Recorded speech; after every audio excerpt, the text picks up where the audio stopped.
get her going. We'll just run with it. We'll get her going. Shoot, I think we're now officially double digits, Brooks. I think this is the double digit episode. Double digits. We made it.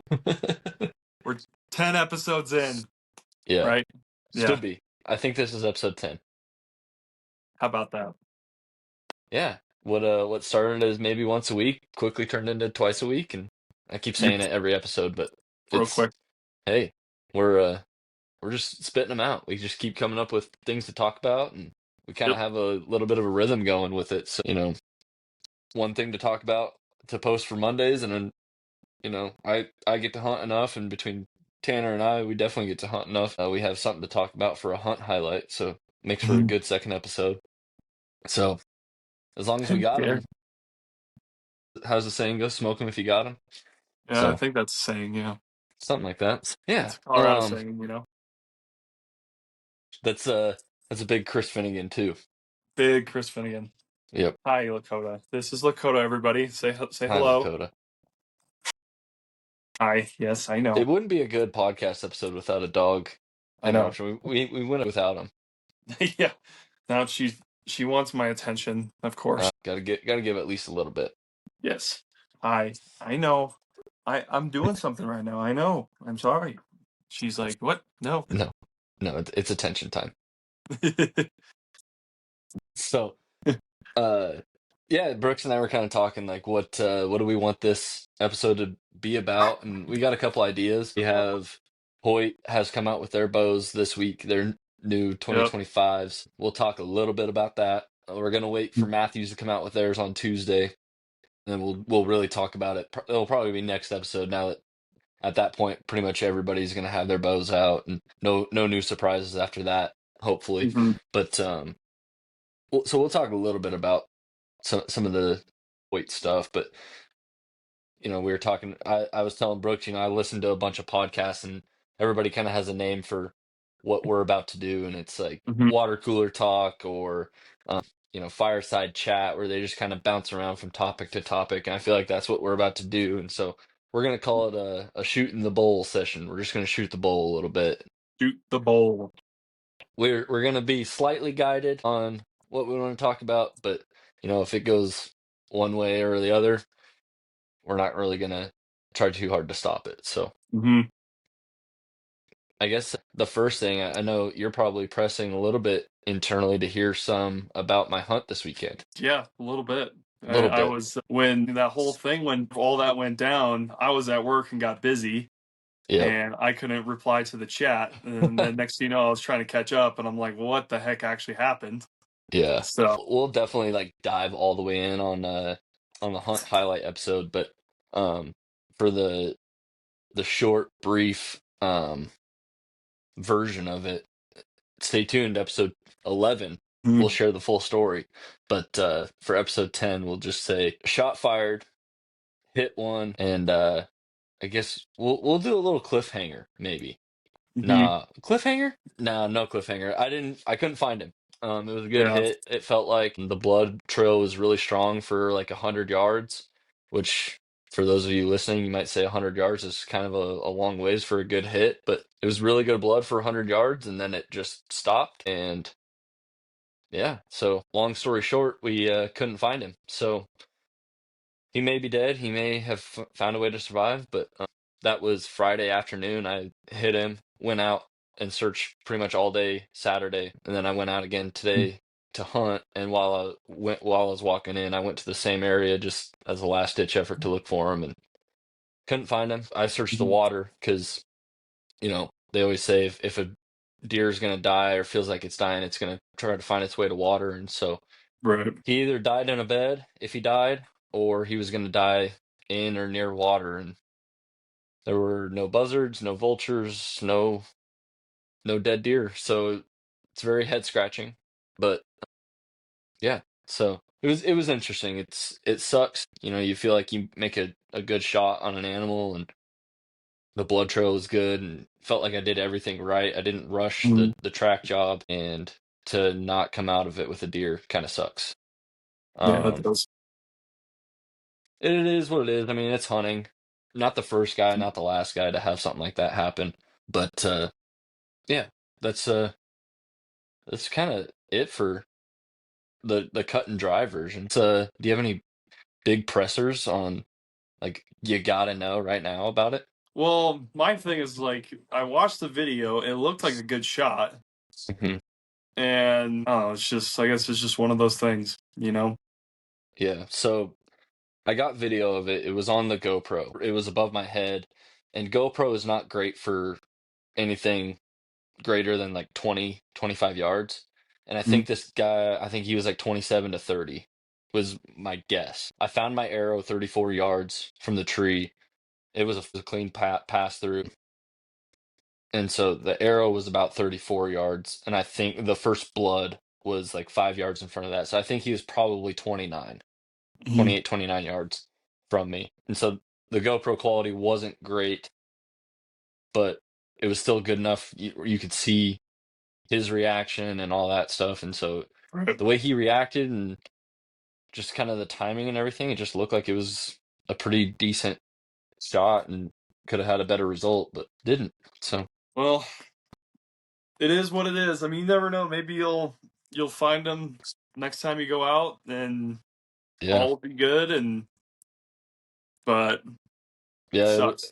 it'll be interesting to if I get to see him again. Or I mean, I have no Mhm. history with him. I haven't like hunted this area religiously, so I don't know what deer are in the area, what bucks cruise it. He could have been a first time passerby, and Right.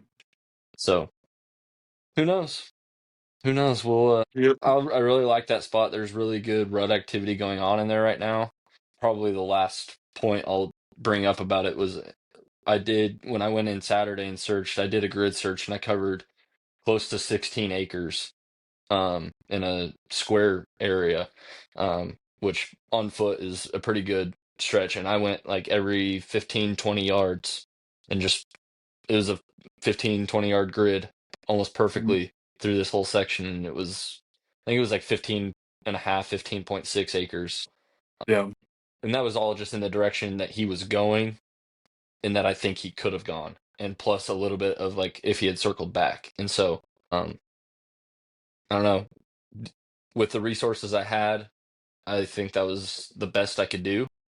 Hmm. And, you know, the fact that there were no other sign, like there's private ground that he maybe could have gone to. But the fact that there was no other sign indicating that he had gone up there, I feel like it probably would have been wasted effort to, like, I mean, I could have knocked and been like, hey, can I at least go look? I have no clue if he's actually up there. And, but there was no indication that he had gone up to private land. So, yeah, like I said, Well, we'll dive a lot deeper into yeah. the blood trailing and everything that was going through the mind and body and spirit in that Yeah, it'll be good on to the get next Tanner episode. on too Yeah. with that. Yep. Um, so yeah, that's the big story of the last few days. But other than that, what was the other thing we wanted to talk about, Brooksy? We got maybe talk a little bit about bows. We got how do we consume our information? Like how do Mhm. we get better as hunters, Right. or just shooting bows in general. So Yeah. We'll spend like I don't know. I felt like I was only going to spend like 3 minutes talking about that hunt, and we ended up talking like 7 minutes about it. So yeah, oh well. I that's mean, okay. we'll keep it around an hour, but we'll talk a little bit about Hoyt. Mm, That's the big one. I mean, a lot of other companies have come out with their 2025s. yep, Hoyt is one of the big dogs, of course, and so them coming out with their bow, what was that, Monday or Tuesday that they came out? Wednesday. Wednesday? Wednesday. So they released that Wednesday. They're the talk of the town until Tuesday when Yep, Matthews comes out with theirs. So yep, we were texting in our little group. It was like it's just a pissing contest on who's gonna fold first. You got to have your bows out by a certain point. Who's yep, gonna announce it first? yep. And I think well, I don't. I who came out last year first? Was it Hoyt again, or did Matthews come out first? I don't even remember. I feel like it was Hoyt then Matthews. Okay. And it's I funny could be wrong. because like I don't know if they just do that, if they've done this, but they didn't even announce they were going to announce their bows until like a week prior. Yeah. Yep. And Matthews announced they were going to announce their bows on this day that Hoyt came out with theirs. Yeah. So it's I mean, it's all competition. It's Yeah. companies trying to do whatever it can to make money. Have some sort of edge over something, which Yep. at a certain point they should all just get together and be like, hey, we're all dropping our bows on this day, and it's gonna Oh, be that'd be freaking epic. it's a bow release day. It's like a national holiday, international Right. holiday, And it's but just like that said, that'd be nuts. it would never happen. That would Yeah, never no. happen. But that would be actually kind of cool. Yep. But no, the reason we're, I guess, more or less more excited about Hoyt than PSE, Bear, Elite, any of those guys that have already come out with theirs, Matthews, Brooks is leaning towards becoming a big Hoyt guy. So he's Leaning, excited about it. but leaning, but there is potential. I mean, I gotta shoot the bow still. Yeah. So don't crush me if you comment and be like, this guy's an idiot. He hasn't even shot the bows yet, and he thinks he's gonna be a Hoyt guy. Look, I like how they look, okay? They're Yeah. cool looking bows. The accessories to them are sweet. I like the Ghost Sticks 2.0. Those are smart. Obviously, Matthews has their own little stand too. Right. And you Less can buy integrated though. it is. Yep. And you can buy other stands, obviously, that you can just buy online or whatever at Cabela's, Shields, or Yeah. whatnot. But the recent one I've been kind of digging at is Darton. Yeah. I didn't, as I'm a new guy, so I didn't really hear about Darton, and I know if Darton's been around. I have found out that Darton has been around for over 75 years now, and pretty much everyone who shot a big, like, company or a big brand bow has shot a Darton before because they made the cam systems apparently. So I'm like, oh, okay. So they were really big on. Obviously, they made bows in the past too, but they're really big on the new cam designs and everything. And so I thought that was interesting. So I started doing some research about this year's bow, and their bow this year came out about a month ago. Bows, I should say, and they have a 31, 33, and a 35, and they have new tuning systems on them where you could literally just you can change the. I got it. I'm sorry. I'm still learning the lingo and everything. You can like change the how the limbs are set, if they're left or right, or I think it's left or right or up or down. I can't remember. I'm sorry. But Left, yeah, your left and right you can adjust on your cams. yeah, or on the limbs, not the can. I think it's the limbs. Yes, Yeah, the amount of pressure. pressure. That's what it That's is. a new Yep, thing. Like they have these like set screws set that screws. Yep. yeah, that they they don't like hold the bow together, Hmm. these ones, but like you adjust your pressure on the limbs and it will adjust basically the tune it'll adjust the tune of your shot. Yeah. So if like I think I was watching a guy do his tune and he shot through paper and it was like there was a little bit of tear to the left. So I think he said he went like a quarter of an inch to the left or on the left side or on the left limb, and now it's a straight just bullet Yep. and just easy right through paper. I was like, okay, that's actually pretty cool. And then they came up with another thing where it was the where you can twist your not the string but the cable. That's or is those the same thing? Your cables and strings are They're separate. different, right? Yeah, Yeah. that's what I thought. And you can twist your cable, but you don't have it's like a quarter twist now or something like that. Apparently, Yeah. in the past, you can only do like half or full twist. And I was like, okay, then that's apparently pretty cool then, according to these guys. And Right. I watched MFJJ's review on the Darton this year's the 35, and he was like raving about it pretty much. Yeah. And other guys were raving about it, saying like it's up there with like Hoyt Matthews. I was like, Yeah. interesting. I think Okay. the big thing that I've come to learn, because I'm not super familiar with their bows and all that stuff, and Mm-hmm. but after like you said, watching reviews and things like that, they are very big on like tunability and user friendliness. They're very user friendly bows compared to, and this is the point we wanted to bring up about Hoyt. That's kind of the big knock that people are having on them is user friendliness and tunability outside of like basically swapping your all of your system out to make it a better tune. Like that's where Darton kind of has an edge, is very tunable without even a bow press. Like that set screw thing, you don't need to use a bow press. It's Right. literally a screw like you're screwing something. I don't know what I was about to compare it to, but you're just doing a normal screw into Mhm.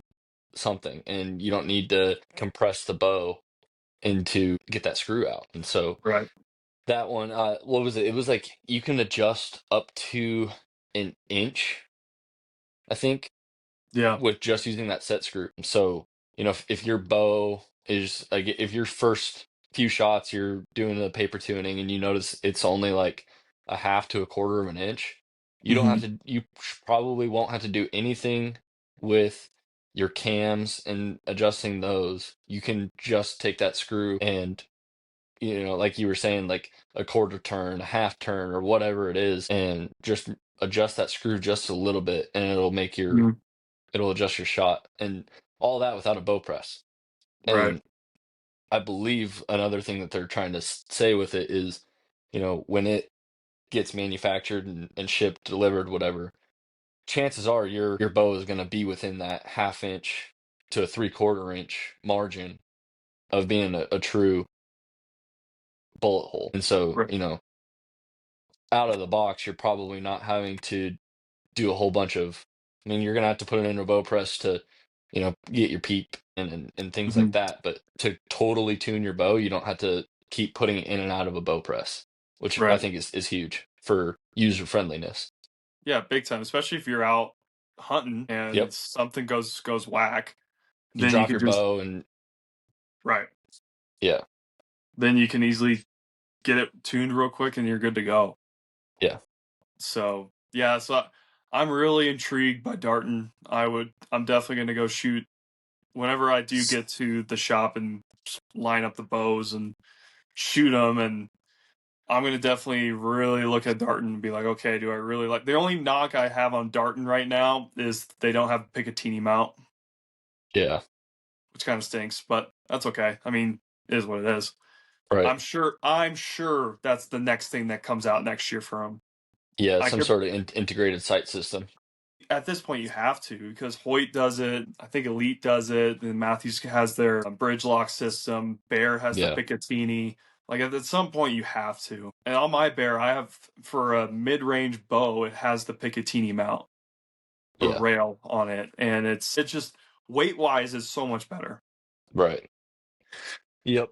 I feel like you said, I feel like that is a point that everybody is about to make in the next year or two. Mhm. I mean, if it's not by next year, it'd be a surprise that everybody has some sort of fully integrated system, which they have Yep. the integrated. I was just looking at it. They have the integrated rest Mhm. and things like that. So they have parts of it that are integrated and more streamlined, like we've kind of Yep. talked about in other episodes too, that when it's a streamlined system, it tends to go smoother and Mhm. quieter and just overall better. And so, like you said, the weight is a big thing when it comes to um and Mhm. when you can have something like a bridge lock or a Picatinny mount, it's you're definitely dropping some weight doing it that way. And so for Yep. a hunter especially, that's a huge aspect to consider.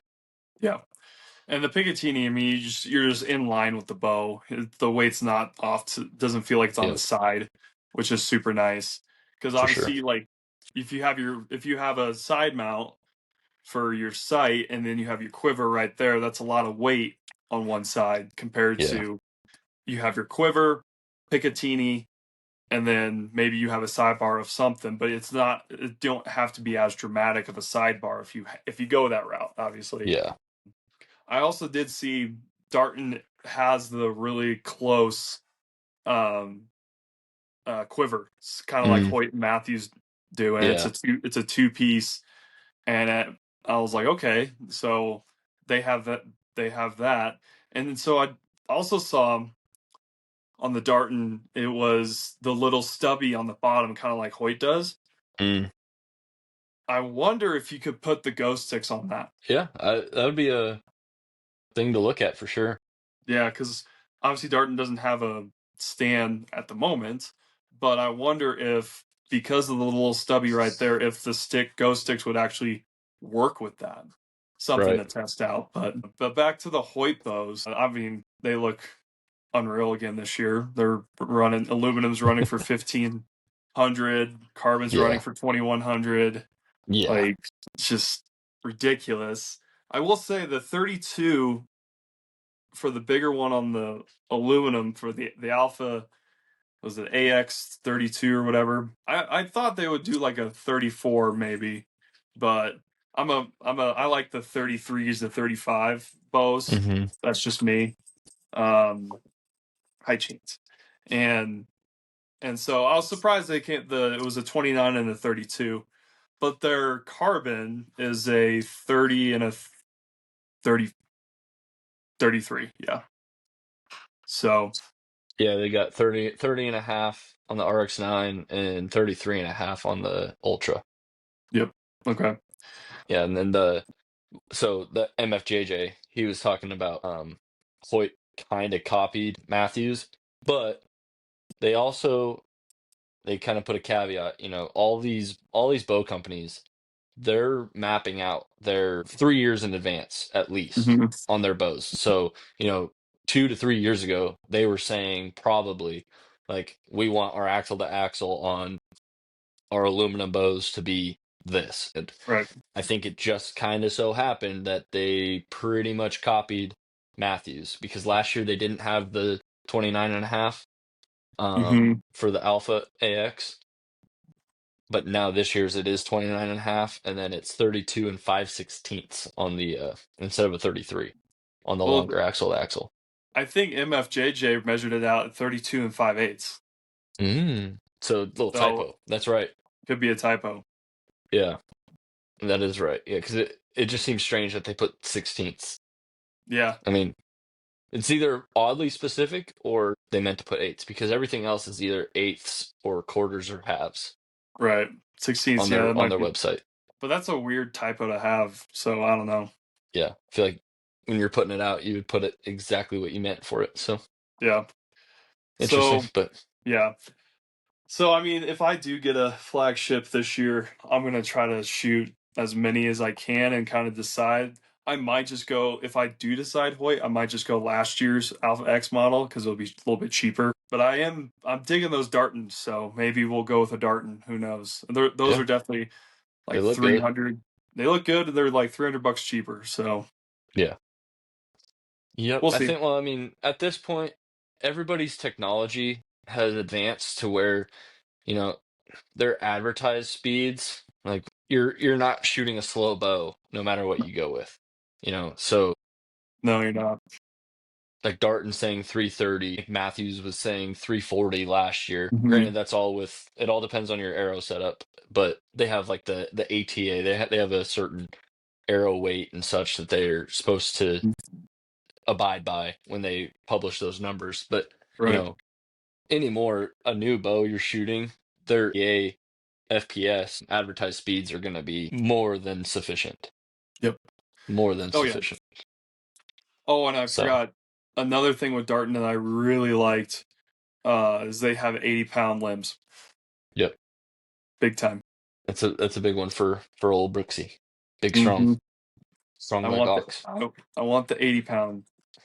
I looked at Bears flagship, the Persist 33, and I mean it would be nice because I have all the Trophy Ridge accessories right now, so it would just go with it, and I wouldn't have to really change anything, which would be nice. But at the same time, it's like it only goes up to 70 pounds. So Yeah, granted, I know, as I'll probably get someone will probably say something if they're listening, that 70 and 80 is not the biggest difference. Sure, but at the same time, it's, I don't know, kind of is. kind of is. I mean, that's That's a 10 pounds. that's a big jump in feet per second and Yeah, draw weight and hold weight. You're talking about draw weight, but then your hold weight also becomes not 10 pounds heavier, but because it's all based on percentages, but right. it still becomes heavier. Mm-hmm. And so It does. obviously things to consider. I think I'd say it's pretty significant. But I think I saw Matthews is coming out with, they have an 80-pound mod system too. So um I don't know if all these companies are trying to appeal to Brooksy. Mm-hmm. They're all trying to say, "Come on in, come get your 80-pounder." Go get the 80 pound, and it's gonna be Christmas time, and I'm gonna be at the bow shop and trying to figure out what I want, and Yeah. it's gonna be a whole full day event. We'll just Oh say yeah. that. I'll get there when they open, and I'll just probably leave when they close. So, and With I'm a gonna new bow be in hand, hopefully. with a new bow in hand. I'll be dog tired. Yep. That'll be awesome. That'll be awesome. But no, I guess a good segue. We've brought him up a couple times now, talking about MFJJ. You know, talking about where we get our information. He's not the sole knowledge base of the archery world, Mhm. but gosh dang it, I mean, he's pretty good at what he does. We He's talked very about it good. before. He's not a gatekeeper. He has come out and said, like, I don't want to gatekeep. I want to share knowledge. I want to share information. I mean, it kind of puts his business at risk where, you know, he owns a bow shop, runs a bow shop, and, you know, to go and teach people how to maintain their own bows and tune their own bows and all that stuff, you're kind of taking business away from yourself in Right. one aspect of it. I mean, granted, you can turn around and sell all the things that you need to tune a bow and you're still making money off of it, but Mhm. um the your return clients, like, they only come once to buy the things that they need and then they probably don't come back again. Right. But like, he wants the archery world to be for everybody, and I feel like he does a great job sharing information. And I think I forget if it was last year or 2 years ago when he started doing the bow reviews Yeah. as they became released. But I think that's huge for people like you and I, that, well, more you than I. I am considering possibly selling my bow and upgrading, just because, Oh. I mean, the quieter, faster, newer, all that Yeah. good stuff, it's hard to resist. Guys that are in the market for a bow, to go to one page, find every review from a guy who he has no skin in the game. Yes, he sells the bows and he gets like some special access or whatever, like limited knowledge and exclusive information. Those things, some of those things he does have to keep secret until they become public, but like, he's not a Matthews only. He's not a Hoyt only type guy. Mhm. He has his preferences and For he sure. lets them be known, but he shares his honest opinion, and I feel like that's really valuable for guys that are less experienced and are looking to get raw, accurate information. Yep. Yeah, I agree. I've been starting to watch his videos a lot more. Yeah, he puts out good stuff, and there's so much information out there that I is it's kind of crazy. I mean, really, with anything these days, like, just look it up on YouTube and you can learn it. Yeah, for sure. Someone's come out with something like, so. There's like a bunch of other YouTube. I like John Dudley, Knock on Archery. Like, he does a really freaking good job of teaching people archery, which is awesome. And he has the School of Knock. Man, who else? Joel up at Hunt Hike Harvest. He is not afraid to tell you the truth about fitness in the hunting industry. Yeah, And he does a really good job with his podcasts and everything. He has a smaller channel and not many people know about him yet, but at some point they'll know about him. yeah, He'll be, I'm sure at some point, be as big as Mountain Tough. yeah, So, not knocking the Mountain Tough. I'm just saying, Joel knows his stuff. yeah, So at Hunkai Harvest, and then there's other ways we learn. Obviously, is go to archery shoots, whether it's 3D or maybe an indoor shoot. I haven't done indoor shoot. There's 3D Western Hunt Fest. There's TAC. There's Mountain Archery Fest. There's too many to name. right. Yeah, yeah. I feel like MFJJ is like the biggest one for me as Mhm. far as like talking about bows and tuning bows and things like that. When I get into my broadhead kicks of like because I'm always looking at broadheads. That's just nature of the beast for me.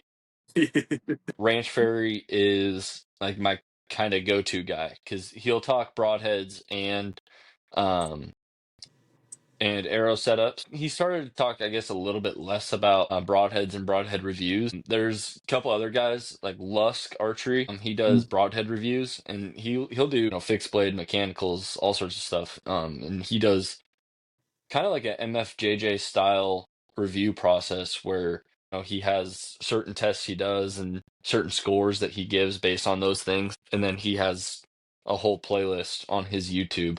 Um, that's a really good place to get broadhead knowledge and information.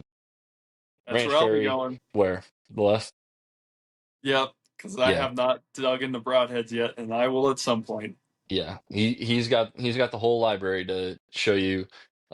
All like every new broadhead that comes out within like a month or two, he typically will have a review on it out. That's And I think same thing with him. He doesn't have like a sponsorship with any brands. I believe he pays out of pocket for every broadhead that he tests, and or somebody else will buy it like and send it to him and be like, "Hey, test this broadhead because I want people to know about it." Not like the company. It's not like Iron Will sending their broadheads to him, being like, "Hey, we're Iron Will. Test our broadheads. Put it on your channel." It's yeah, like maybe a lesser known company or something will be, and you or I buy and we're like, hey, these are like really good broadheads. We should send it to this guy and be like, hey, test this broadhead and review it, something like yeah. that. But uh, he's good for broadhead information. I forget who does the stay sharp, how to sharpen broadheads, but he talks about a lot of single bevels. He'll talk some about some double bevel fixed blade broadheads, but he does a lot of information on how to sharpen single bevel broadheads, and he makes these 3D printed. We were talking about it when we were talking about how I sharpen mine. These like 3D printed tools, I guess, that you put your broadheads into them, and then you're able to grind them down Okay, when they're in those tools. But he does video tutorials on how to use his product and like how to find, even if you're not using his product, basically how you can sharpen these like all these types of broadheads and stuff. So those are like I guess my main ones for actual um tool, like the actual bows, broadheads, arrows, and stuff like that. But like when it comes to actual hunting tactics, do you have somebody or a group of somebodies that you watch or learn from when it comes to like how to actually hunt? I've been honest. This year was honestly kind of just elk shape. Those Hmm. guys are. I like Dan. He puts out some really good stuff. The the guys who do the elk collective or the wait, did I say that right? Yeah, the elk Yeah. collective. That's mainly what my resource was this year. Yeah. Then just some random YouTube videos that I would just pull up. I don't remember who it was. At Hmm. least I won't know. I don't know yet because I'm still at the. I know I keep saying this. I'm still at the beginning stages of in the archery world. I just don't know everyone yet. But mostly the elk collective for sure for hunting, since I'm out here in Colorado and elk's the big thing here. So Yeah. I would like to. They do have, I think, the deer collective too, or the mule. Maybe it's just Mm. mule deer. It's got to be both whitetail and mule, but they have that as well, which I definitely be interested in looking at that. Yeah. And I maybe you could too. I know that they have whitetail stuff. Right. I'm sure they do. But yeah, that's kind of hunting advice right now was that, and just random YouTube videos that I would just watch. Yeah. So and some podcasts here and there. So Hmm. I don't want to butcher these. I don't want to butcher their names, so I'm not going to say them. Um, just a few like just different podcasts I've listened to. So Yeah. I know Hoyt comes out with some good podcasts about hunting and everything. Elk Shape, obviously. Mountain Tough, Hunt Hike Harvest. Really, Mountain Tough does more. Does more. They just bring people on to talk about. They don't really. I mean, they talk about working out and why fitness is important for hunting. but I know Joel does a better job of that with Hunt Hike Harvest because he's really into. He'll bring guys on, they'll talk all day about Hmm. fitness, so Yeah. which is pretty cool. And then Mountain Tough, I like listening to theirs because they just bring on anyone and everyone, which is it's a good listen with that. I Nice. think Very that's nice. it. Yep. What about you? Who's your Um, who's your hunting guy? the Guys. hunting public guys, they do a lot of Oh yeah. whitetail stuff. And Mhm. they've been in like Nashville a couple times, so it is kind of relevant. Well, and especially because they do public land pretty much exclusively, um, almost exclusively. I know that they do occasionally get private by permission and things like that. They do a really good job, and it's very relatable for me because it's mostly whitetail hunting and it's almost all public land hunting. And so for me, like those are the two things I do. And so it's like to get and they also do a good job of sharing knowledge too. They don't just say, Mhm. this is we're going to Tennessee to hunt whitetails, and then they show up and then they just show them getting into a tree stand or a saddle or whatever, and then they get up in a tree and then they shoot a deer and then they grip and grin. They talk about their hunting tactics, how they're Mhm. adjusting. They'll do, especially when they go to a place where they're not locals. Like when they come to Tennessee, they'll talk about, a scout style hunt where they're scouting the area while they're hunting, and they'll kind of be looking for sign and things like that, and what they're looking for, where they're looking for that sign, Mhm. and then like how to hunt these areas when they do find sign. Right. And so for me, like they provide a lot of really good information that's not just like, oh, hey, this is a good looking area to hunt Mhm. and let's hunt it. And next thing you know, we got a buck on the ground and that's it. Right. So yeah, for the hunting side of things, I think I watched them the most. They're so I might get this wrong. One of the dudes has really long hair, right? Yeah.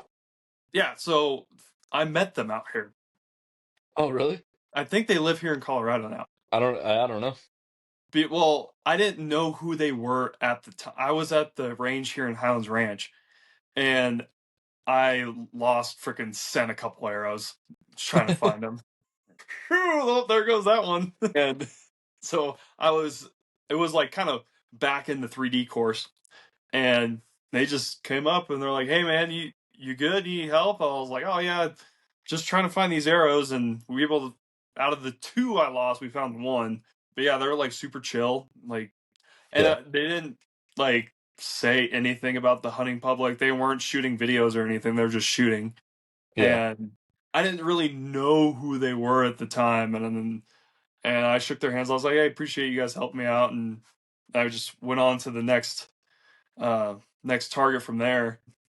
I could kind of tell they were pretty good because they were coming up on me quick. Because I think there's 28 targets. Yeah, 28 targets at the Highlands Ranch 3D course, and I was on like target 5 while they're starting on 1, and they caught up real quick. They just cruise through it. Yeah, I let them go Yeah. ahead of me, but yeah, it was yeah, I had that was it's just funny you brought up the hunting public because I was like because I got home and I was like, yeah, there's a couple dudes in the long hair because Aaron shot with me that day, but he only went to the regular range, then I did the 3D range, and he mentioned that he goes, oh, those are YouTube guys, blah blah blah. I didn't think anything of it. Yeah, I told Aaron, I was like, yeah, I think those YouTube guys talked to me. Oh, the hunting public guys. Got all fired up. Yeah, he got all fired. I was like, okay, I guess that's cool. They're chill dudes. Yeah. Yeah, they came to the NWTF in Nashville. They have it in Nashville every year, at the Mhm. Gaylord, and I think they come every year. But Mhm. they were they had their own like booth or whatever set up. Yeah. But then like just when they were walking around, it was like they had like swarms of people like following them. It was like they were freaking like Maroon 5 walking through there. Like everyone was like, I forget all their names, but like Zach, this guy, that guy, hey, Yeah. like stopping for pictures, and these guys are just like, yeah, yeah, I'm a superstar in the hunting industry now. So, um, but no, I mean, they seem very down to earth, cool guys, and Yeah. like in their videos, like they hunt public land, and so when you're on public land, you run into people, and like Hmm. they talk to people, and like you said, they don't put it down anybody's throats of like, we're YouTube guys, we're really good, we know this, we know Right. that. Like shoot, like the fact that your encounter was like, oh yeah, they could have been, they could have not been, I don't know, they're just Yeah. good people. That just helped me find an arrow. Yeah. So I feel like those are good guys to follow for more than just the content they put out, but also because they Mhm. are good humans and authentic. And so, Yep. I mean, I can't name anybody off the top of my head of like, oh, this guy's not very authentic. He's probably a piece of crap outside of YouTube or whatever, but Right. you can just tell that those guys are very authentic and they care about what they Hmm. do. And they're in that world of, they do more than talk about the hunting. They talk about their bows and they talk Hmm. about how to set up their bows properly. And I feel like they could be a one-stop shop for like everything, Right. but not quite as detailed, in certain categories, especially when it comes to like bows, like Hmm. MFJJ or like Right. broadheads, like Lusk. But like you can Hmm. go to those, like to the hunting public page and just scroll through all their videos, and you can see like sprinkles of that information in all of their videos, and so Yeah. or like in their array of videos. So they offer a little bit of everything instead of a lot of bit of Hmm. one thing. So I feel like they're a good group.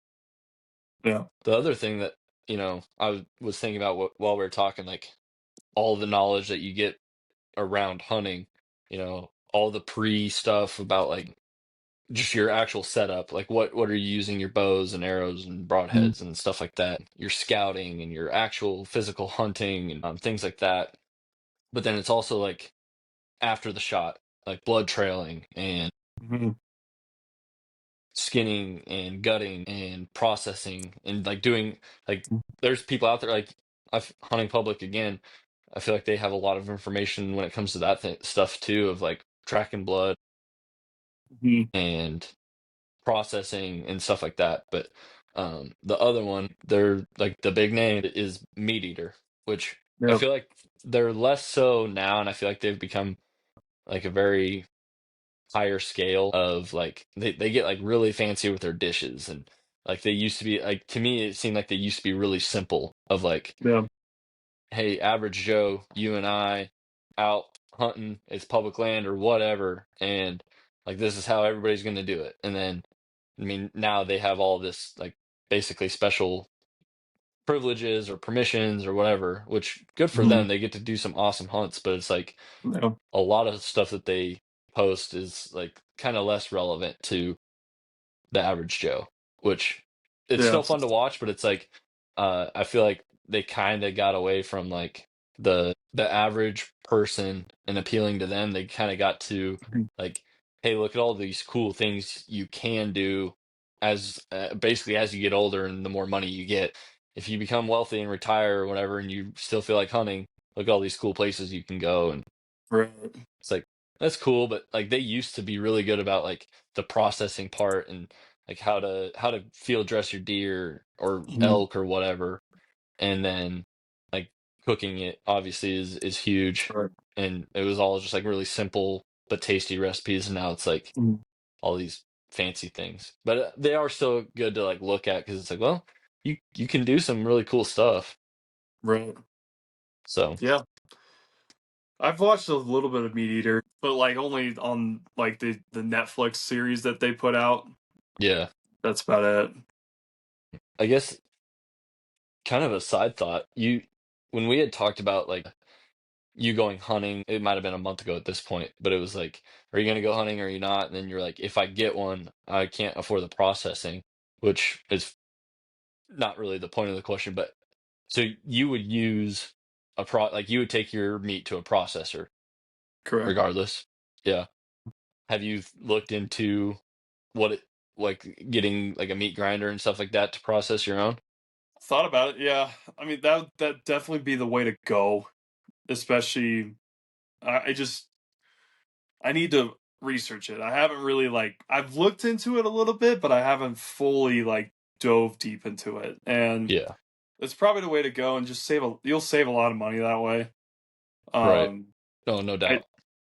and yeah, I know one of Aaron's buddies, he has his own, he does his or he processes his own meat, and yeah, he's like, I'll save a lot of money. I was like, yeah, I need to figure that out real quick, because like that's the thing, is like, I know, because it was 2 weeks ago or whatever, and it's like, all right, let's go shoot a doe, and it's like, okay, yeah, but I got to pay rent too. Like, I'm not at the Yeah. point in my life where I can just pay rent and be able to process a whole doe that's going to cost me $300 to Right. process all of that. Like that, like, it sucks because that's where I'm at right now. I'm not trying to get financially deep, but yeah, like, that's probably a good idea, is to learn how to process my own meat so I don't have to Yeah. worry about that cost, and I wouldn't have to wait around for the processor to get done with it, Yeah.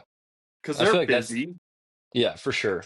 For sure. I feel like that's like a huge plus side of it is, you know, Mhm. you know how much meat loss you get, because I mean there's going to be meat loss of like Mhm. you can't get the silver skin off of some meat, or hemorrhage damage and stuff like that, and it's Mhm. your deer. You don't have seven deer of like seven different hunters that it's like, okay, I'm grinding all this meat, and oh yeah, roughly that was your doe and that was his buck and whatever. Right. You know how much you got, you know how much you lost, you know what cuts you're getting out of it. You get to choose everything. It's been awesome to be able to do it myself, and like Mhm. moving forward, like I don't think I'm ever gonna take it to a processor unless it's out of state and there's like some extenuating circumstance that I almost have to use another processor. Right. I would do just about anything to get it like quartered or whatever, cut up and shipped home if I had to do it myself still. But How much is like no. a meat grinder? So Like, we got a everything you need. KitchenAid for our wedding, and then we got a meat grinder attachment for KitchenAid also for our Mhm. wedding gift. And so like that was huge.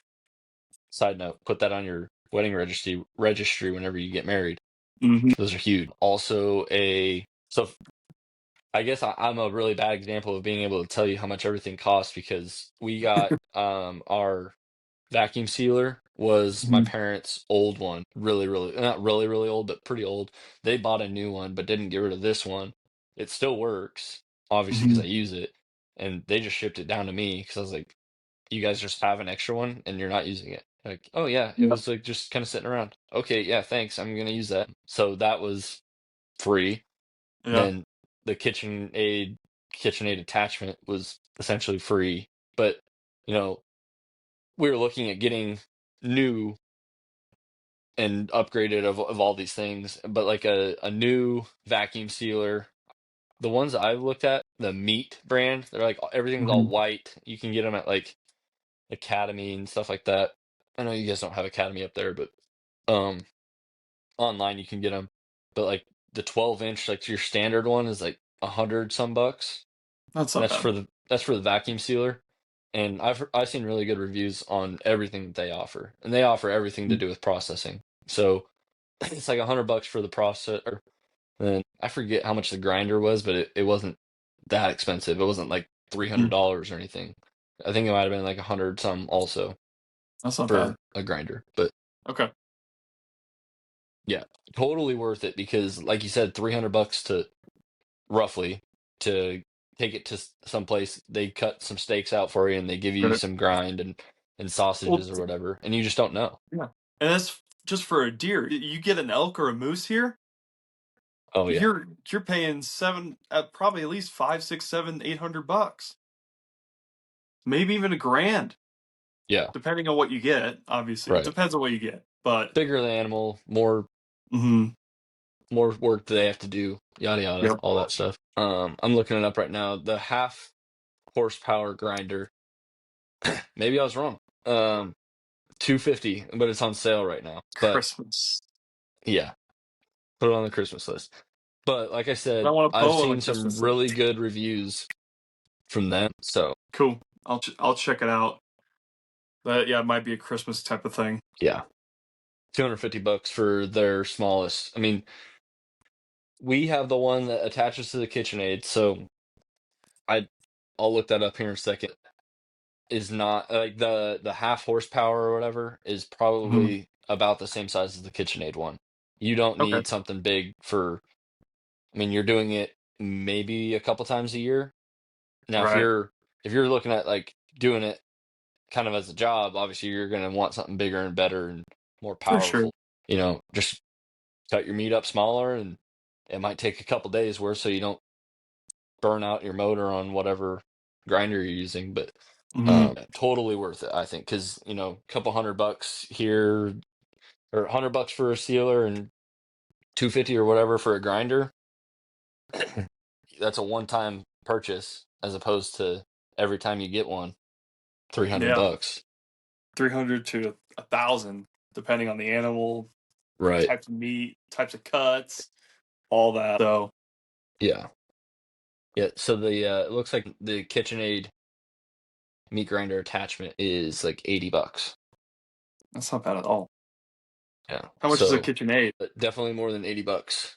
So right now Dude, it's on sale for $75, but I guess normal MSRP is $100 for the grinder attachment.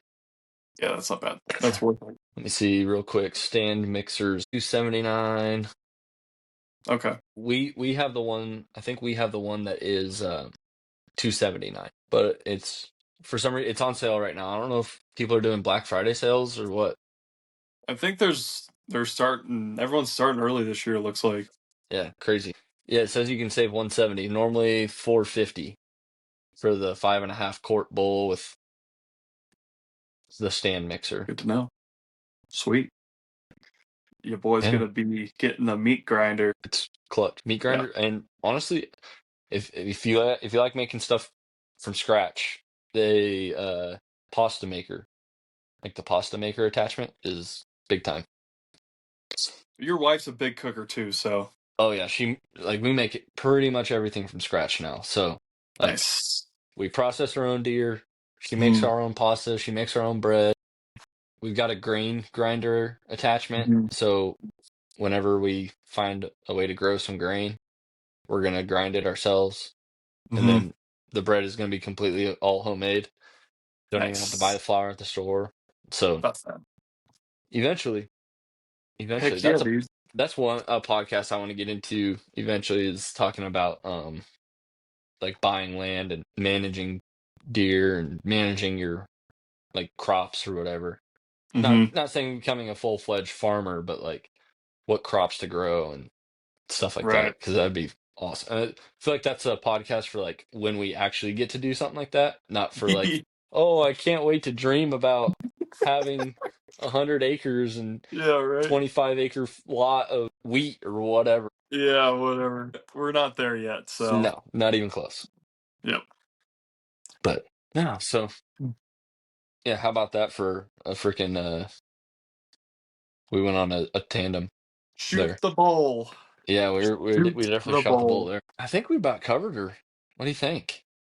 Yeah, I think that's pretty good.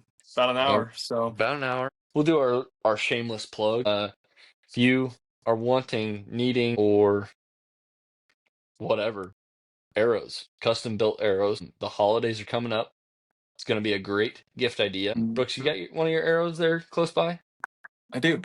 I got One with the fancy fletching? no problem. Yeah, so we can do some custom stickers, I guess you can call them, logos or what have you. You can do your initials, a certain logo, whatever. We can get that onto a vein for you, or all three veins, at a slightly additional cost. Not going to blow it out of the water, but yeah, custom arrows, fully custom from tip to tip, carbon to carbon, custom weight, custom veins, arrow wraps, nocks, Mhm. you name it. Great gift idea. Great for your upcoming remainder of your seasons, or your seasons of 3D or Target or whatever. Mhm. It's a great thing to always have extra arrows. It doesn't ever hurt to have extra arrows. So, Nope. fullfletcharchery.com. Go get your custom arrows. request form submitted to me. We'll get you set up with your custom arrows. I'll be submitting here soon. I need We'll more get Brooks. arrows. Yeah, we'll get Brooks hooked up. I'm about to need to submit for myself too, because I'm ready to build up my heavy arrow setup for next year already. Also, for all of the podcast channel, leave likes, comments, subscriptions, follows, all of the above. Leave some comments, especially. Let us know what you guys think. We'll put some polls out there. We put out one poll and it didn't get any hits, but it also, I think that podcast also only had like 5 listens across all platforms anyways. So eventually we'll get more than double-digit listeners after We got to start double-digit somewhere. number of episodes, but we'll have some polls out there, get some feedback from you guys. Mhm. But yeah, leave some reviews, comments, likes, subscriptions, all that good stuff, and yeah, we'll be sure to keep pushing out the content as far as podcasts go. I need to get better about editing videos and editing them quicker, because I have some videos that I need to finish up and get published so we can have more than just podcasts on the YouTube. But those are coming. But keep listening to the podcast. Stay tuned for videos. We'll get them out. Brooks, closing comments. Closing comment. I got one. I ordered an archery scale or a arrow scale yesterday. That's clutch. It came today. It didn't even come with the little arrow holder it was supposed to come with, so I had to send it back. You had to send it. You didn't have to send it back. Well, I want whatever. It's okay. It's an Amazon brand. So I was like, I'll just send it back, see if they can send me a new one. So I was kind of sad because I wanted to measure my arrows today, but I have to wait another day. That's okay. We'll get you set up with the proper Last Chance Archery. That's I probably should have just bought one. Hashtag not sponsored, but Last Chance Archery, they have all the tools. Anyways, yeah, exciting things. So thanks for listening. We'll catch you guys on the hunt highlight episode 11. This was episode 10. Thanks for listening. Thanks, guys. See you next time.